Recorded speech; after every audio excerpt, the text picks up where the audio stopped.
ये question railway में पूछा गया था सेक्शन कंट्रोलर में, और अगर उसमें पूछा गया है इसका मतलब है कि और भी एग्जाम में पूछा जा सकता है। और यकीन मानो कि इस तरह के क्वेश्चन अगर आप सॉल्व कर लोगे एग्जाम में तो आपको 1 नंबर के बदले 3-4 नंबर नॉर्मलाइजेशन में आपको मिल जाएंगे। ठीक है, तो क्वेश्चन को बनाने के लिए एक बार सीख जाओ, क्योंकि ये क्वेश्चन लगभग 99% लोगों ने छोड़ दिया है।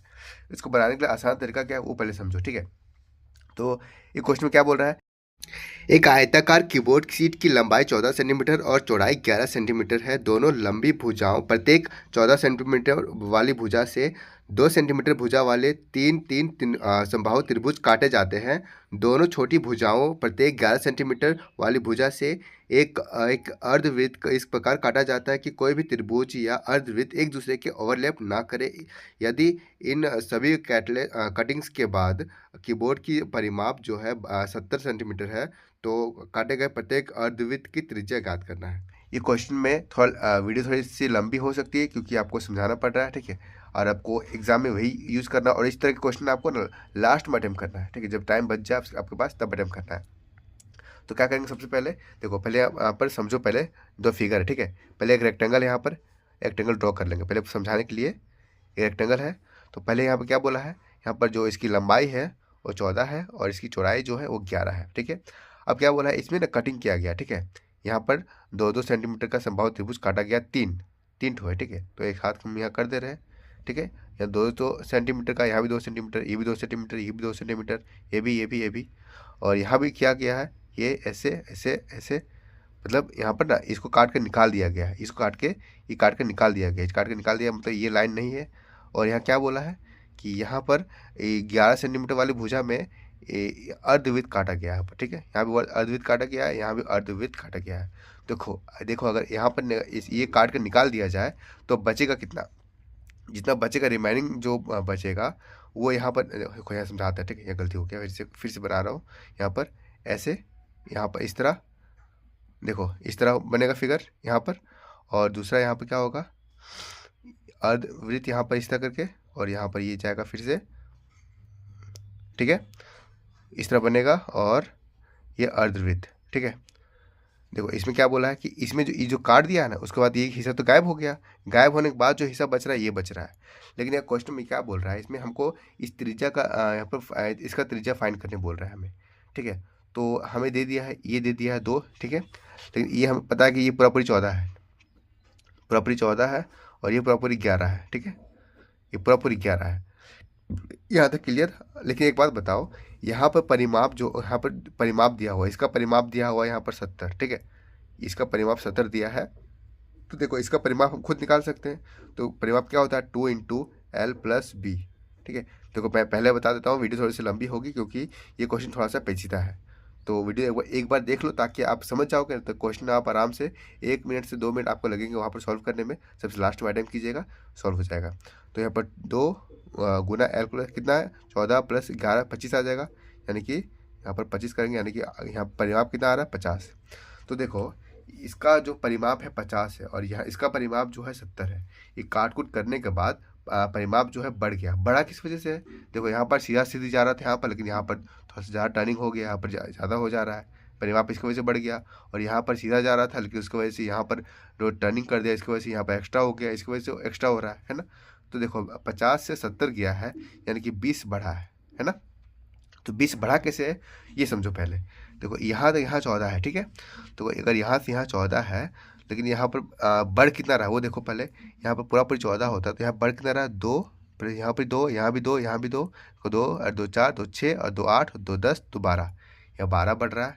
ठीक है, लेकिन यहाँ पर 14 है।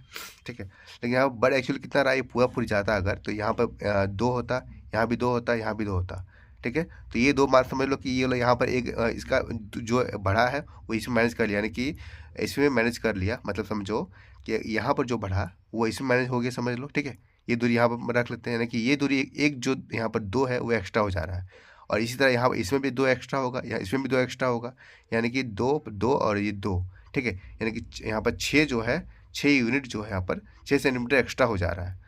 तो इसमें अगर 6 सेंटीमीटर एक्स्ट्रा हो रहा है, यानी कि 6 सेंटीमीटर इसमें भी एक्स्ट्रा हुआ होगा। ठीक है, तो 6 6 12 हो गया। देखो 12 पर यहाँ पर जो 20 बढ़ा है उसमें से 12 सेंटीमीटर तो यहाँ से निकल गया कि यहाँ एक्स्ट्रा हो रहा है, इसमें ये दोनों मिला करके 20 में से 12 जो है इसमें मैनेज हो गया, बचा 8 सेंटीमीटर। अब 8 सेंटीमीटर जो बढ़ा बचा है यहाँ पर, वो इन दोनों में खाया है, इन दोनों में मतलब बढ़ा है, इसकी वजह से बढ़ा है, ठीक है। अब इसकी वजह से बढ़ा है तो 8 में से 4 इसमें बढ़ा होगा, 4 इसमें बढ़ा होगा, ठीक है। 4 इसमें बढ़ा होगा, 4 इसमें बढ़ा होगा, तो 4 इसमें बढ़ा होगा, तो हमको सिर्फ रेडियस फाइंड करना है, ठीक है।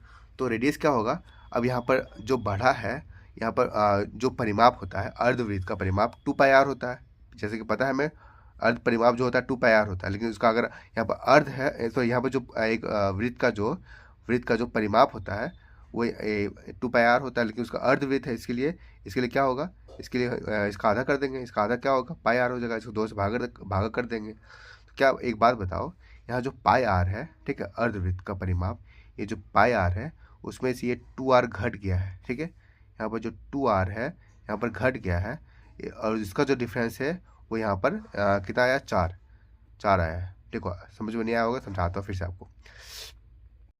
यहाँ पर जो अर्धवृत्त का परिमाप जो है, अर्धवृत्त का परिमाप यहाँ से यहाँ तक का ये πr होगा, क्योंकि अर्धवृत्त का परिमाप है, पूरा अगर होता तो उसका परिमाप 2πr होता, ठीक है। लेकिन आधा है, इसके लिए क्या होगा, अर्ध परिमाप का πr होगा।